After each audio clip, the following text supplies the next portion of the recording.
नमस्कार साथियों, मैं हूं संतोष जावरिया और आप देख रहे हैं अनुपम एजुकेशन चैनल। हमारे इस चैनल पर आपका हार्दिक हार्दिक स्वागत है।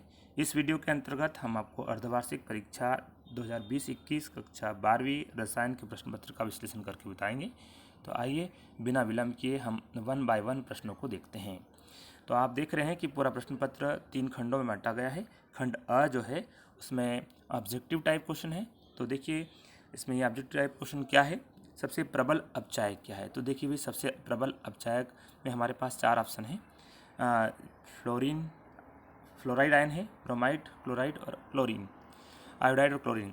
तो इसमें आयोडीन का आकार सबसे बड़ा होता है और ये आसानी से इलेक्ट्रॉन दे देता है, और जो आसानी से इलेक्ट्रॉन दे देता है वो प्रक्रिया ऑक्सीकरण उस पदार्थ को प्रबल अपचायक कहते हैं। इसलिए हमारा राइट आंसर कौन सा है, आयोडीन रहेगा। उसके बाद में अमोनिया विलयन पर्याप्त घुल जाता है। तो अमोनिया विलयन पर्याप्त घुल जाता है CuOH होल ट्वाइज। वैसे आंसर श्योर है, लेकिन फिर भी एक बार आप देख लेना। उसके बाद में आता है सल्फ्यूरिक अम्ल के औद्योगिक निर्माण में प्रयुक्त द्रव्य कौन सा है। तो वेंडियम पेंटाक्साइड V2O5 इसका राइट आंसर है। इसी के पश्चात सल्फर डाइऑक्साइड की विरंजन क्रिया का उदाहरण है, विरंजन क्रिया का कारण है, ये इसकी विरंजन क्रिया का जो कारण है वो अपचयन, ये अपचयन पर आधारित होती है। इसका कारण ये है कि सबसे पहले जो सल्फर डाइऑक्साइड है वो पुष्प या नमी युक्त जो पदार्थ है उससे क्रिया करके H2SO4 और हाइड्रोजन क्या करती है, उत्पन्न करती है, और यह हाइड्रोजन क्या कर देती है, उस रंगीन वस्तु का अपचयन कर देती है, तो जिसके द्वारा उसका विरंजन हो जाता है। इसलिए यहाँ पर सल्फर डाइऑक्साइड की विरंजन प्रक्रिया का आधार क्या है, अपचयन। यदि इसके स्थान पर क्लोरीन पूछा जाता तो उसमें हम क्या लिखते हैं, ऑक्सीकरण। इसलिए फिलहाल हमारा आंसर क्या है, अपचयन है। निम्न में से कौन सा अम्ल P2O3 बनाता है। तो देखिए ये बनाता है H3PO3 अम्ल है, ये H3PO3 जो अम्ल है वो P2O3 बनाता है। इसके बाद में निम्न रिक्त स्थानों की पूर्ति कीजिए। सर्वोच्च इलेक्ट्रॉन बंधुता किसकी होती है, तो वो क्लोरीन की होती है। सामान्य ताप पर द्रव, ब्रोमीन क्या होता है, द्रव होता है, ब्रोमीन क्या होता है, द्रव होता है।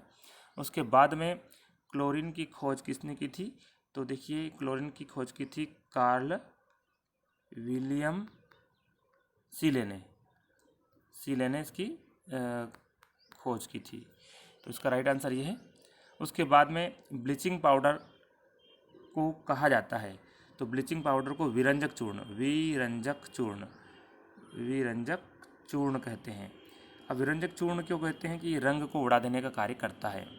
उसके बाद में अगला हमारा है हाथी दांत तेल आदि के विरंजन में गैस का प्रयोग किया जाता है। तो ओजोन गैस O3, ये क्या होती है, ओजोन होती है, तो ओजोन गैस का प्रयोग किया जाता है।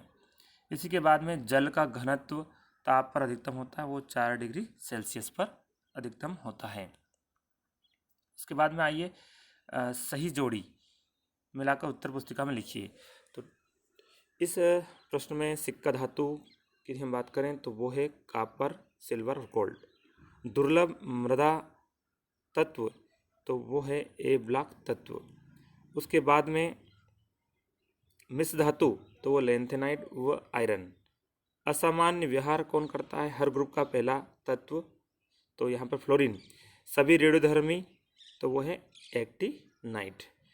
तो इस तरह से आप देख पा रहे हैं कि ये सही जोड़ी है, इसमें इस तरह से उत्तर दिए हैं। और आप लोगों से रिक्वेस्ट है कि यदि आपने हमारे चैनल को सब्सक्राइब नहीं किया है तो सब्सक्राइब अवश्य कर लें। इसके बाद में अगला क्वेश्चन हमारा आता है, एक शब्द एक वाक्य में उत्तर लिखिए। एक शब्द एक वाक्य वाला प्रश्न जनरली आता है। किस प्रकार का संकुल IUPAC नामकरण में 8 शब्द लगाते हैं। तो देखिए जिसमें जो है संकुल आयन ऋणात्मक होता है, संकुल आयन कैसा होता है, ऋणात्मक होता है, उसमें 8 लगता है। फिर से सुन लीजिए, जिसमें संकुल आयन ऋणात्मक होता है उसमें 8 लगाया जाता है। उसके बाद में उस कार्ब धात्विक यौगिक का नाम लिखिए जिसका उपयोग पेट्रोल में अपस्फुटन रोधी यौगिक के रूप में किया जाता है। तो वो होता है टेट्राएथिल लेड, टेट्राएथिल लेड। इसका फार्मूला होता है C2H5 4 Pb। उसके बाद में ए से उदासीन अणु या आयन जो केंद्रीय धातु परमाणु के साथ उपसंयोजी बंध बनाते हैं क्या कहलाते हैं। तो उन्हें बोलते हैं संलग्नी या लिगंड कहते हैं। तो इस तरह से अगला क्वेश्चन है, एक अम्लरोधी पदार्थ का उदाहरण लिखिए। तो पेंटाप्रेजोल, इसके अतिरिक्त पेंटाप्रोजोल को पेंटापेरोजोल भी कहते हैं। इसके अतिरिक्त इसमें लेंसोप्रोजोल और ओमेप्रेजोल नाम के जो पदार्थ हैं वो भी अम्लरोधी या एंटासिड के नाम से जाने जाते हैं। इसके अतिरिक्त अगला क्वेश्चन आ रहा है खाद्य परिरक्षक। तो खाद्य परिरक्षक के रूप में हमारे पास दो प्रकार के होते हैं, एक प्राकृतिक और एक संश्लेषित। तो प्राकृतिक में हमारे पास में नमक है, तेल है, शक्कर है ये। और यदि हम बात करें संश्लेषित में, तो सोडियम बेंजोएट है, वो संश्लेषित है, तो सोडियम बेंजोएट लिख सकते हैं।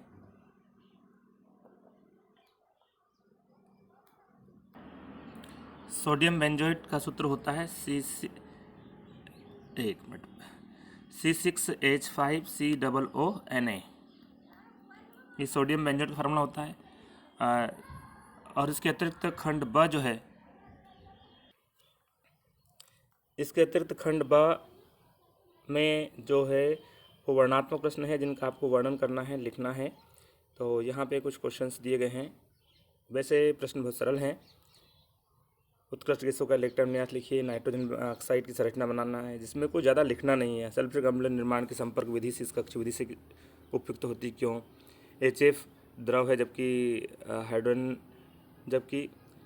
हाइड्रोजन हैलाइड सामान्य ताप पर गैस है, अन्य हाइड्रोजन हैलाइड सामान्य ताप पर गैस है। जिनान डाइफ्लोर और जिनान टेट्राफ्लोराइड की संरचना बनाइए। इसके अतिरिक्त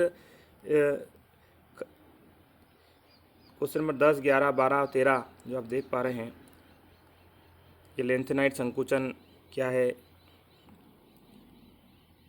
उसके प्रभाव को क्या होंगे, संकर्ण तत्व परिवर्तित करते हैं क्यों, प्रथम संकर्ण श्रेणी के में उपस्थित तत्वों के नाम, संकेत और इलेक्ट्रॉन विन्यास, संकर्ण धातुएं आसानी से मिश्र धातु बना लेती हैं क्यों।